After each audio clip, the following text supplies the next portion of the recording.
On a fait un repas. Ouais. Non, pourquoi? Ah ouais. Alors donc on va sûrement expliquer le sens de l'événement qui nous concerne. Yud Shvat, Yud Shvat. Donc le jour où le rabbi précédent du Parashat Bo, c'était un Shabbat, et il est parti. Et donc, pendant un an, les chassidim n'ont pas su quoi faire. Ouais, à quel saint se vouer. Et un an après, pour l'anniversaire pour le Yortzeit, pour la Haskara, les gens ont dit au rabbi de dire un Mahamar en signe d'acceptation du poste de commande de Chabad,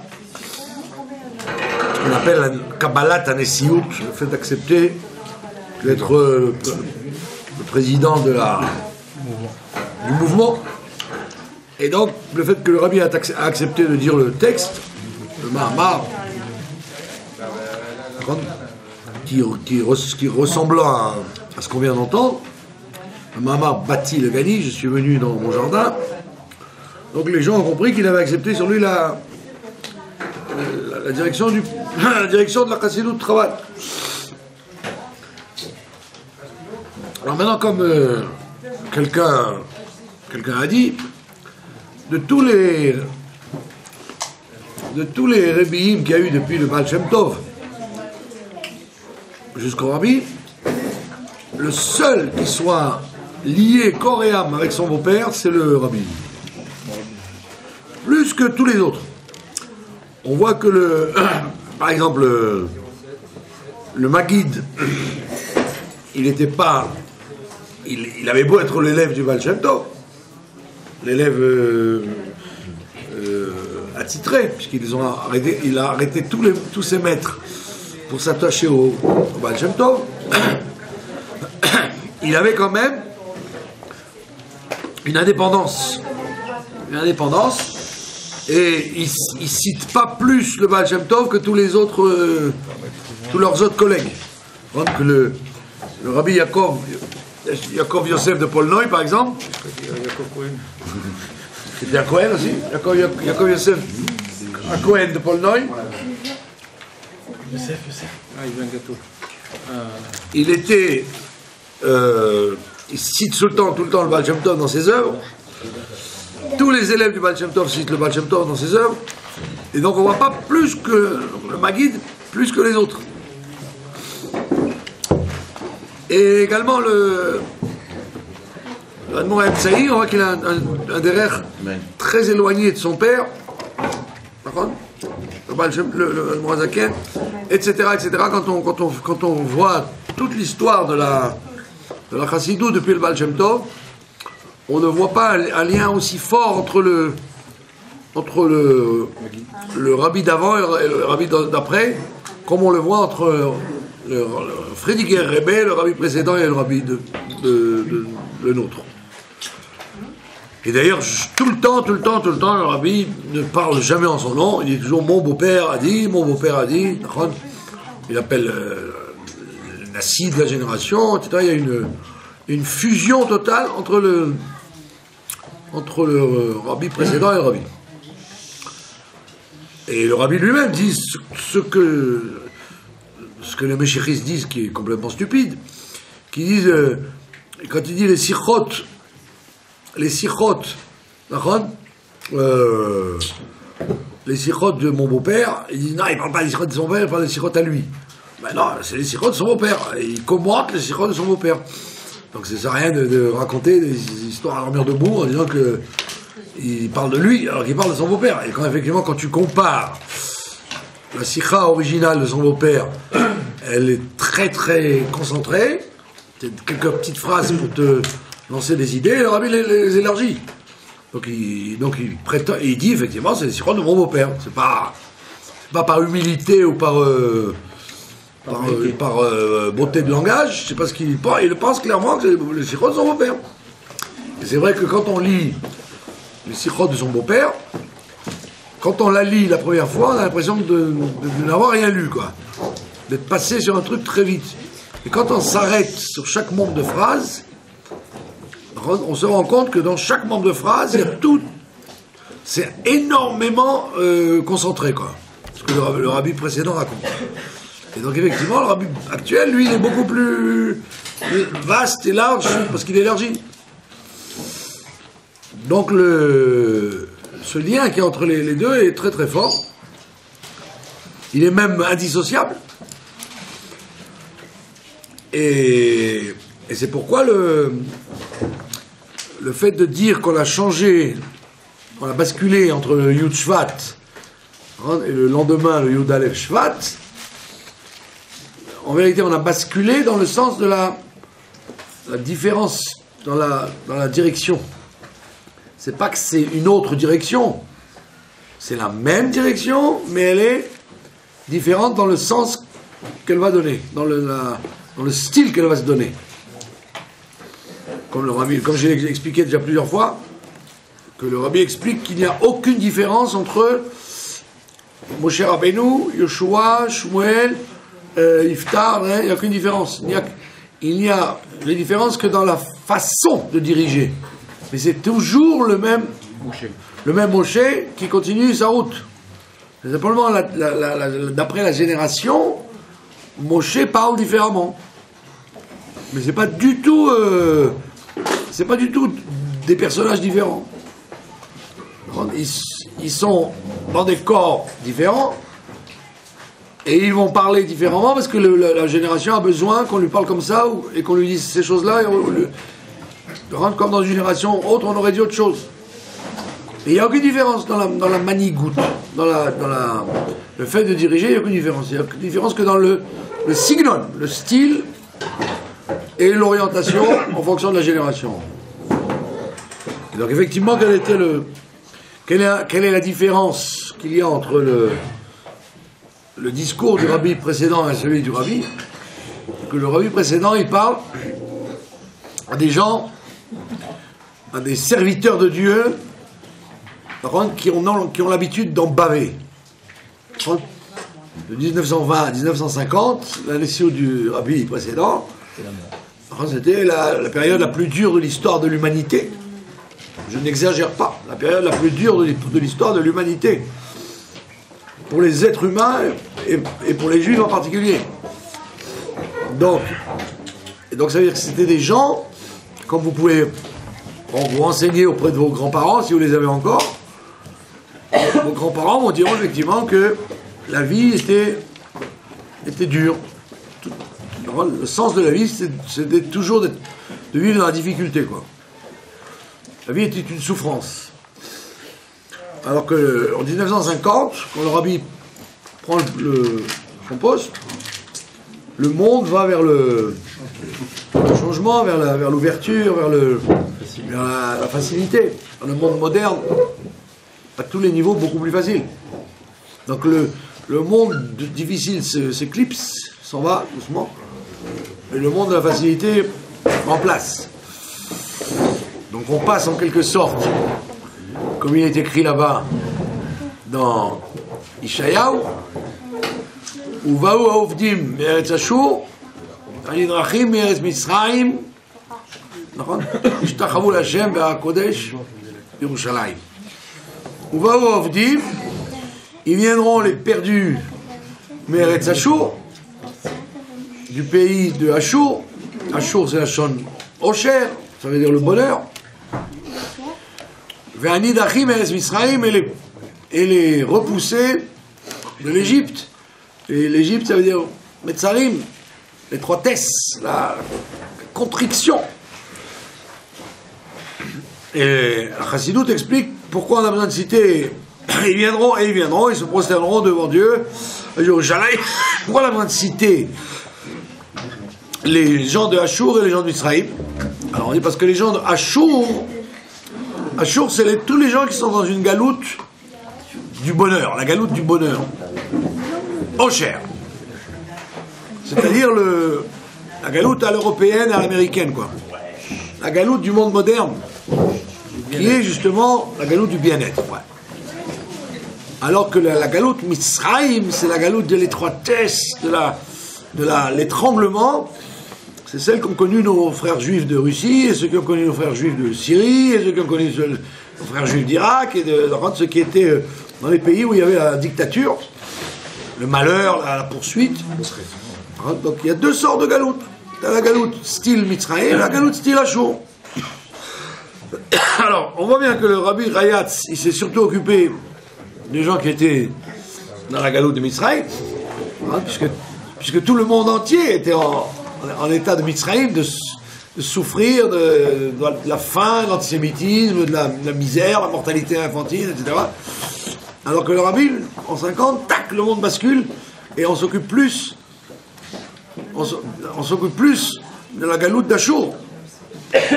Alors évidemment, le Chaoura, quand on réfléchit, on dit certainement c'est beaucoup plus dur de vivre en Russie ou en Syrie, poursuivi par les Assad et Staline luminéens, que de vivre en Amérique ou en France, où il y a la liberté la plus totale. Il y a de l'argent en pagaille, bien que les Français grognent toujours qu'ils n'en ont pas. Ils sont pleins aux as, comme les Amerlocs et les Australiens. Ils sont toujours à grogner qu'ils n'en ont pas, mais parce qu'ils ne peuvent plus écraser leurs cigares dans le caviar.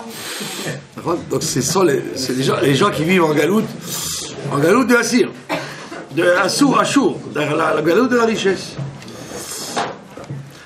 Donc en général, si tu compares les deux, sans réfléchir fortement, sans réfléchir abondamment, tu vas dire oui, c'est sûr, c'est plus dur de vivre en Russie soviétique que de vivre en Amérique ou en France, en Australie. En vérité, donc tu as l'impression que la Nessiout, le fait que le rabbi précédent avait affaire à une époque très très dure, physiquement et matériellement, tu aurais dit c'était plus dur à assumer. On voit que ce n'est pas vrai. Que la Nessiout que le rabbi a prise sur lui, elle a été encore plus dure que la première. Parce qu'il est beaucoup plus facile les juifs qui étaient sous l'antisémitisme et sous la misère, ils étaient moins assimilés dans l'ensemble du monde qu'ils ne l'ont été après les années 50. Après les années 50, l'assimilation dans le monde est beaucoup plus forte qu'avant 1950. Donc ça veut dire que c'est un piège de croire que de vivre dans les pays du bonheur, c'était une directive beaucoup plus facile que celle du Rayatz. Et donc on voit que les deux ont besoin d'être ensemble, parce que tout ce que le rabbi va faire, c'est avec les conseils de son beau-père. Comme vous connaissez tous l'histoire, que j'ai racontée 3000 fois, que quand le rabbi précédent est parti, étant donné que sa femme a camouflé la lettre dans laquelle son mari disait qu'il voulait que ce soit son gendre, Menachem Mendel, qui le remplace, comme elle a camouflé la lettre, les chassidim n'ont jamais su qu'est-ce qu'il fallait faire.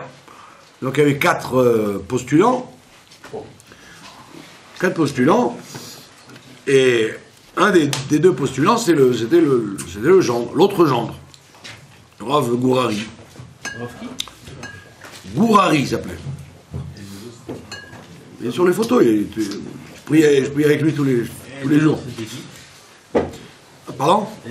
Les 2 autres postulants, c'était le Rav de Brunois, le Rav Nissan des Manaf de Brunois, ceux qui ont connu peut-être, et le Rav Lieberman, qui était le secrétaire du Rav précédent, et qui était l'un des plus grands bibliothécaires du monde. Il connaissait pratiquement tous les livres qui existent. Et ici, quand il rentrait à la bibliothèque de Jérusalem, il avait ses entrées partout parce qu'il connaissait tous les livres, les éditions, quand est-ce qu'ils ont été imprimés la première fois, où est-ce qu'on peut les trouver encore. très grosse tête sur tous les livres de Kodesh ou de livres liés au Kodesh, d'histoire liée au Kodesh. Il s'appelait Lieberman. Et il avait l'air de rien, quoi. C'était pourtant le secrétaire privé du Rayatz. Donc quand le Rayatz disparaît, il y a 4 postulants. Donc, la première année où le rabbi prend sur lui le siout, le Rachag, son beau-frère, il était un peu froid quand même à accepter que ce soit son beau-frère, parce qu'il y a toujours une... même si on est humble, il y a quand même la recherche du pouvoir est quand même un yetzer, même s'il n'est pas mauvais, c'est un yetzer de tous les êtres humains. Avoir le pouvoir, ou en tous les cas avoir la possibilité d'être écouté. Quand tu es rabbi, tu es plus écouté que si tu es que le beau-frère. Et donc le beau-frère n'a pas accepté son beau-frère, bien qu'ils travaillaient tous les deux dans un bureau en face de l'autre, qui était gentil avec lui, il a toujours été aimable avec lui, mais il ne le reconnaissait pas comme rabbi. C'est très dur pour lui d'accepter, surtout qu'il ne le connaissait pas, parce qu'en réalité le rabbi c'était le chassid le plus inconnu du monde, puisque personne n'avait vu qui était le rabbi, personne ne le connaissait. Il n'a jamais fréquenté les yeshivot, il n'a jamais fréquenté les milieux, la faune du monde chassidique ou orthodoxe du monde, il était toujours indépendant, donc personne ne le connaissait. Donc voir un jeune monsieur de 48 ans prendre un poste, il n'a pas accepté. Mais malgré tout, comme ils travaillaient tous les deux, ils étaient responsables, l'un des sujets du chinour. Le rabbi était responsable du chinour, Merkaz Linyané Chinour, et l'autre, le Rachag, il était responsable du rassemblement de l'argent, de la récolte de l'argent, ce qui est un travail extrêmement difficile, qui menait à bien, et c'était un génie en ramassage d'argent. Partout où il allait, il arrivait à récolter des millions de dollars, alors que c'était pas un beau parleur, il avait un don de Gius Safim. Et donc, pendant 1 an, ils travaillaient l'un en face de l'autre dans le bureau, et donc il était gentil avec le rabbi, il lui disait bonjour et tout, mais il n'allait pas à ces réunions chassidiques, et il lui posait pas de questions, et il lui demandait pas une bonne année en tant que chassid, rien du tout. Et le rabbi, qui était un grand joueur d'échecs, le rabbi s'est jamais opposé à ceux qui l'ont pas accepté. Il a toujours laissé les choses attendre. Ouais, laisse. Le temps joue pour moi, de toute façon. Donc pourquoi se heurter, pourquoi se disputer? Le temps joue pour moi. C'est ce qu'il a dit d'ailleurs. Il a dit, dans les années 90, il a dit, je comprends pas pourquoi il y a des gens qui s'opposent à ce que je dis, puisque de toute façon tout le monde va un jour écouter ce que je dis. Non, ouais, c'est Chaval. La seule chose sur laquelle on joue, c'est sur le temps, quoi. Chaval Azman. C'est pour ça que le rabbi peut être en stand-by. Alors on l'a mis en stand-by parce que le monde le rattrape. Quand le monde aura compris comment ça marche, alors il pourra dire voilà, j'ai à nouveau quelque chose à vous dire. Où en étions-nous, mes chers enfants? Comme aujourd'hui à la Knesset, comme il a dit Hacher tout à l'heure, à la Knesset, aujourd'hui, hier, il y a eu un ministre qui a pour la première fois en 60 ans d'histoire d'Israël, il a lu le Rashi, le premier Rashi de la Torah, et il a dit Bereshit bara Elohim et Hashamayim et haaretz. Qu'est-ce qu'il y a écrit dans le premier Rashi? Que Dieu a donné la terre au monde, et après il nous a donné à nous la terre d'Israël, il a enlevé au Goïm, il nous l'a donné à nous. Donc il a fallu attendre 60 ans. Alors que le rabbi disait depuis 60 ans, à Ben Gurion, il avait déjà annoncé à Ben Gurion et à tous les dirigeants que le seul discours qu'on peut avoir, c'est de dire la vérité. Pourquoi raconter des histoires à dormir debout? Donc dans tous les domaines, le rabbi est en train de gagner ses combats, mais ça prend du temps. Ça prend du temps parce que c'est normal. Les gens surtout les juifs, ils adorent, ils ont tout le temps devant eux. C'est le peuple de l'éternité. Donc il peut y avoir des enterrements tous les jours qui ne verront jamais le Mashiach. L'essentiel, c'est de dire, je ne veux pas m'écraser, je serai le dernier à dire non. Non, c'est pour ça que c'est dramatique. C'est dramatique, notre stupidité La force du Yetzer Hara est tellement grande que c'est pour ça que d'ailleurs que ça dure bien. Et ça va durer encore, rassurez-vous. On a de quoi faire, il y a largement de quoi faire. Et donc le Rachag, le rabbi s'est jamais disputé avec lui. Il a toujours respecté, apprécié son beau-frère, bien qu'il ne le reconnaissait pas comme rabbi. Et qu'est-ce qui s'est passé? Au bout d'un an, on l'a vu, il est descendu au Farbrengen et il a accepté le rabbi comme rabbi. Et c'est pour ça que tout le temps, le rabbi l'asseyait à sa table. Il n'a jamais mis en dehors de la table. Il était toujours à la même table que lui. Il n'a jamais dit, bon, écoute, à partir de maintenant, tu descends encore comme les chassidim. Il a toujours été respecté et pistonné par il priait aussi à côté du rabbi. Il avait une protection particulière. Il priait à côté de la grande... du Haron Kodesh, et le rabbi un peu plus loin, en tant que rabbi. On l'a toujours choyé, quoi. Et Bekitsu, il a demandé à son beau-frère. Alors les gens lui ont dit, pourquoi tu as accepté le rabbi Bassof? Tu aurais pu, comme le Rav Lieberman, qui jusqu'à sa mort n'a jamais accepté le rabbi. Le Rav Lieberman, jusqu'au dernier souffle, pour lui c'était que le Rayatz, le vrai rabbi, ce jeune blanc-bec.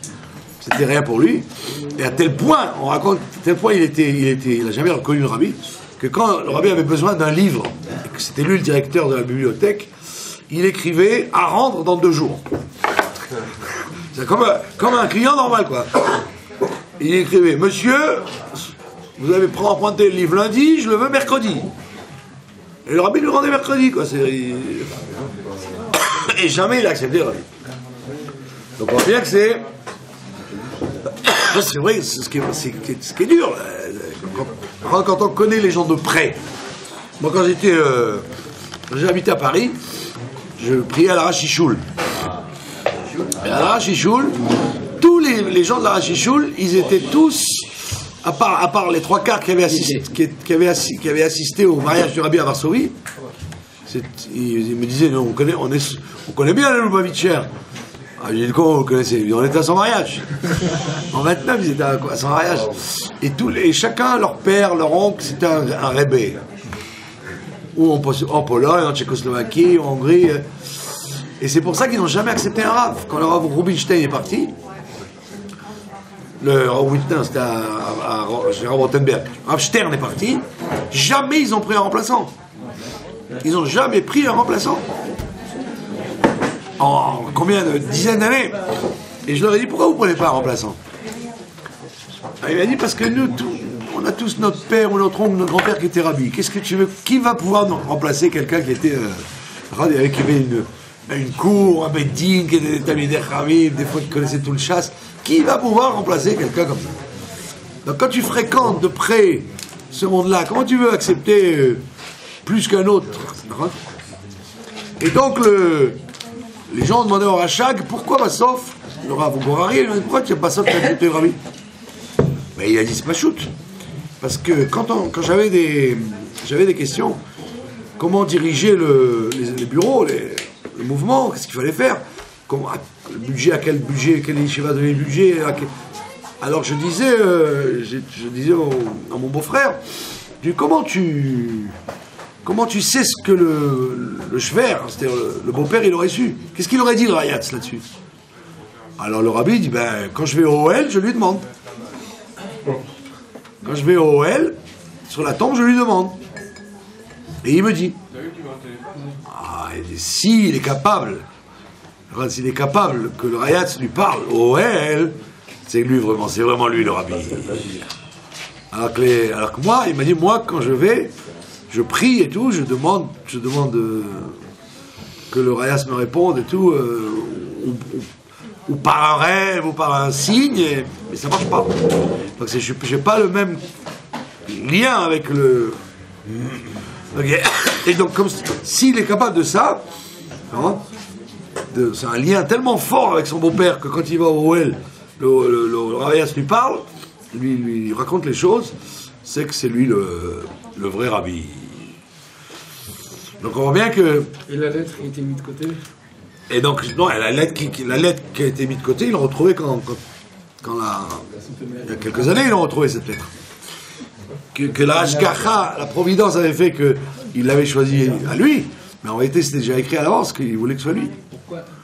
Et la preuve c'est qu'il avait dit à son gendre, quelques mois avant, il avait dit je te confie 3 missions. 3 missions je te confie. De changer l'Amérique. En 50, hein, l'Amérique c'était Al Capone. C'était une catastrophe au niveau de l'assimilation. Il y avait un peu de Satmar à Williamsburg, mais sinon c'était une catastrophe au niveau de l'assimilation. Et plus de juifs à Hollywood que dans les synagogues. Et donc il a dit je te confie de changer l'Amérique, de changer la Russie, de faire tomber la Russie et de changer Israël. Effectivement, ça s'est passé dans cet ordre-là. Parce que d'abord, l'Amérique a changé. L'Amérique a changé. Depuis les années 50, ça a commencé un changement radical en Amérique. La Russie a changé doucement et elle est tombée qu'en 90. Et Israël, il n'y a que maintenant, effectivement, qu'Israël a changé. Donc, s'il a parlé comme ça à son gendre, s'il a dit je te confie 3 missions, c'est que c'était pas en tant que petit responsable. Et c'était effectivement en tant que rabbi qui lui donnait ces 3 missions. Donc, Bekitsour, la journée, ce soir, quand le sujet du Shvat, c'est le fait de... Les gens, ils disent Kabbalat Nissiout, alors Kabbalat Amalchut. Le rabbi a pris la Nissiout, donc nous, on a la royauté sur nous. Moi, je ne sais pas ce que ça veut dire. Je ne comprends pas les slogans. Si c'est un slogan, je ne sais pas d'où il vient. Et je pense que chacun doit essayer d'analyser quelle est son relation avec ce que le rabbi veut. Par contre, voilà, tout à l'heure, Jérémy m'a dit ils veulent faire un minyan, est-ce que vous permettez qu'on prie en sfarad? C'est ça que le rabbi veut, qu'on va changer de noussar, qu'on va changer... Si on est à l'aise dans son noussar, comme dans ses baskets, ben qu'on reste dans ses baskets. Il n'y a jamais eu une aura, la seule aura qu'on voit partout, et c'est celle-là qui fait que Mashiach n'est pas là. C'est le manque d'Avat Israël qui est entre nous. C'est surtout ça le problème. D'ailleurs, toutes les Dvadouyot, elles commencent comme ça. Je vous souhaite de bien fêter le Yud-Shvat, qui est la Skara de mon beau-père, et que ça se passe Be'avat Israël. Ça commence comme ça, tous les télégrammes qu'il envoie.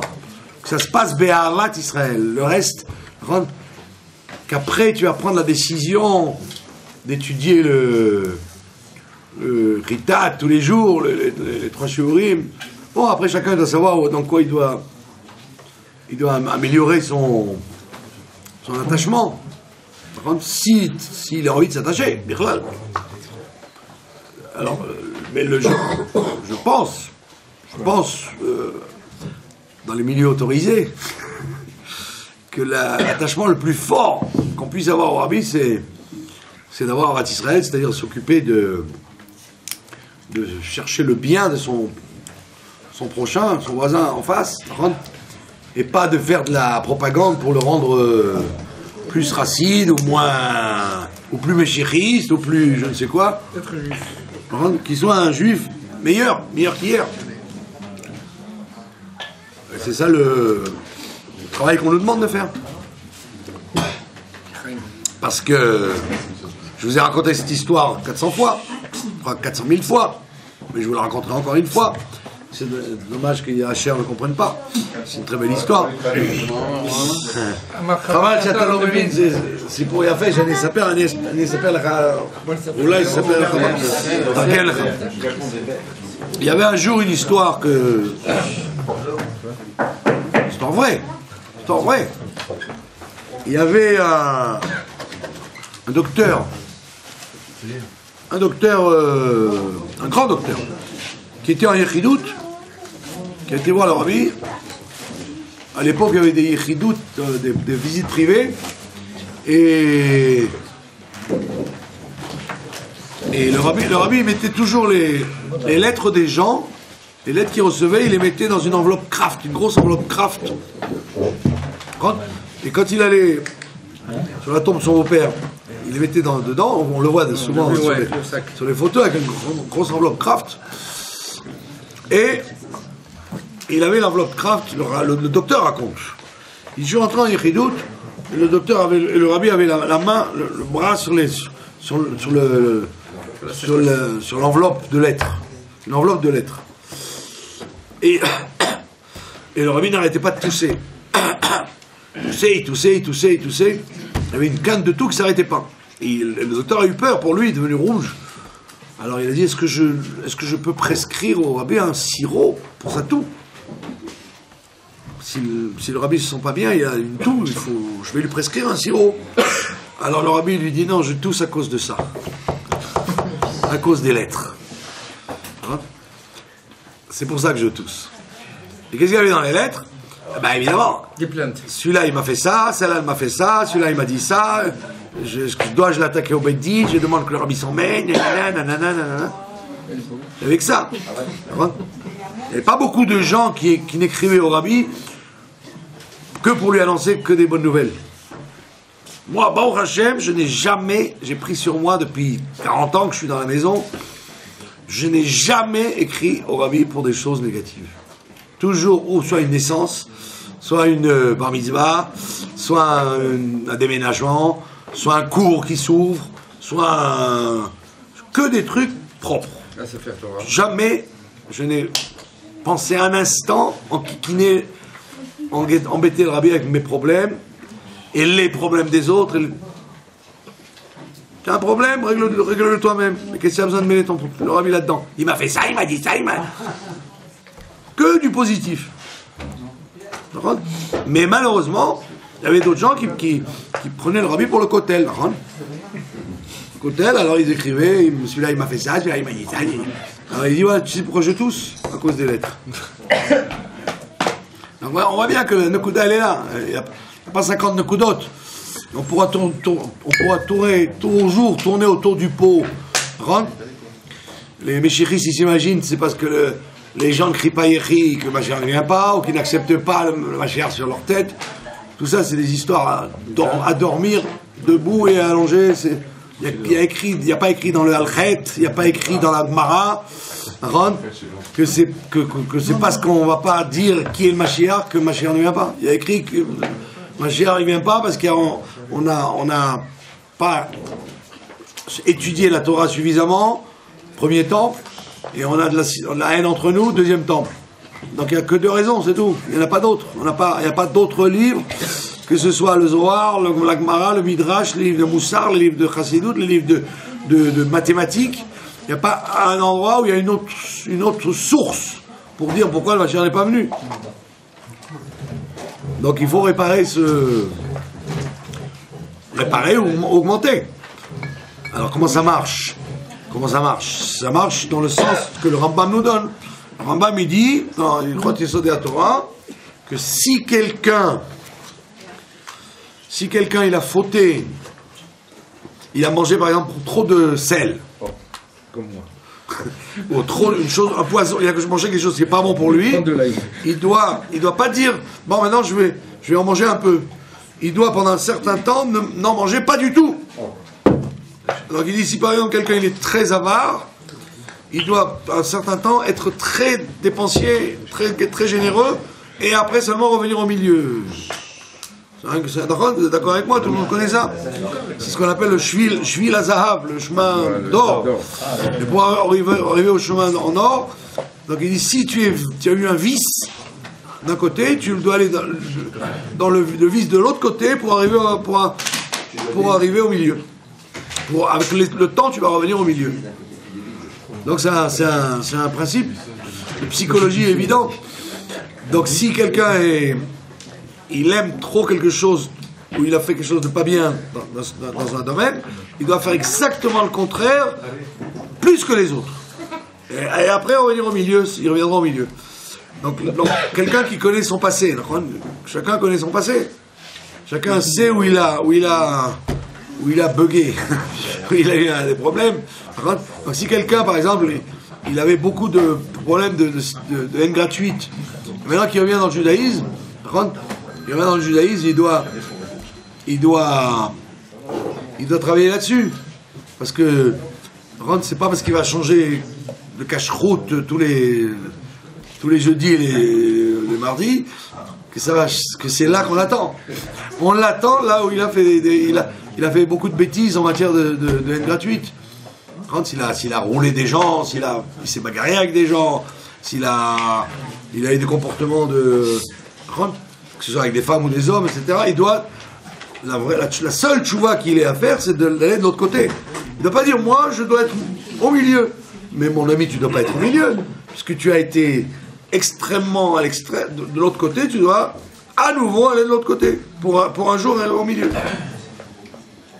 Et c'est ça la véritable tchouva. C'est pas de se comparer avec les autres, c'est de savoir d'où moi je viens par rapport à un problème particulier et comment je dois le faire à l'extrême, pas en disant bah lui voilà, je fais comme lui. Mais qu'est-ce que tu en sais que lui il a eu le même cursus, il a parcouru les mêmes épreuves que toi. Donc chacun il doit savoir que là où il a un Yetzer Hara qui a mal fonctionné, il doit aller à l'autre extrême.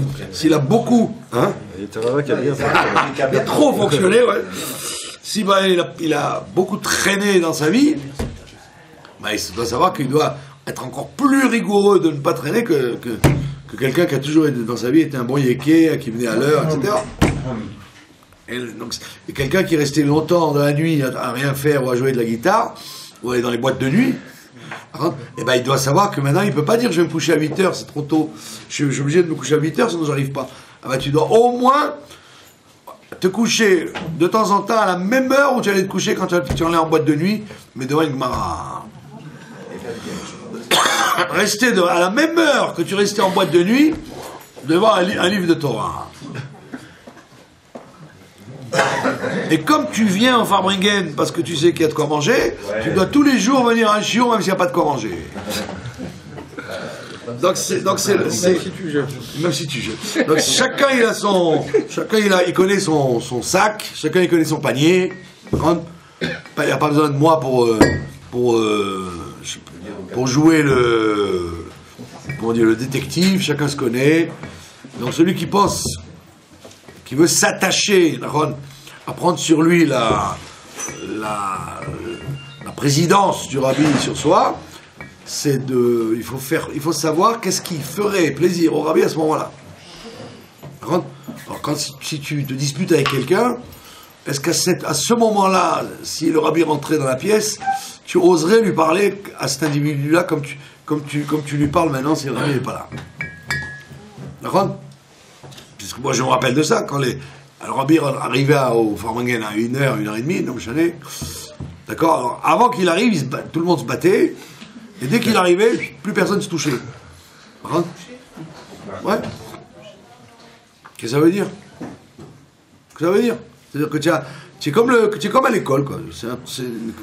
Tu avais des gens de 50, 60, des rabbanim, des mashpiim, des shluchim, des milliardaires, toutes sortes de gens qui se disputaient, quoi, des fois comme des chiffonniers, et dès que le rabbi arrivait, comme à l'école exactement, quand dans les bonnes écoles, hein, parce qu'il y a des écoles où ça ne change pas, que le prof soit là ou pas là.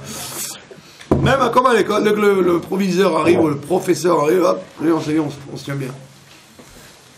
Donc il faut quand même devenir un peu plus mûr. Il faut être mûr en se disant, si je prétends être un chassid, ou quelqu'un attaché à ce monsieur qui s'appelle le rabbi, si tu es attaché à lui, alors tu dois faire ce qui lui plairait que tu fasses à ce moment-là. Sinon, tu es un clown. Un clown. Ou tout au plus un hypocrite. C'est-à-dire, devant tout le monde, tu fais le genre, je suis très attaché, chaque détail, je fais attention, je fais les 2 prakim de Abati le Gani le soir de Mitzvat, sinon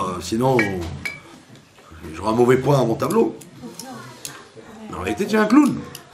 Parce que tu sais très bien que le rabbi, il attend autre chose de toi que de faire des petits détails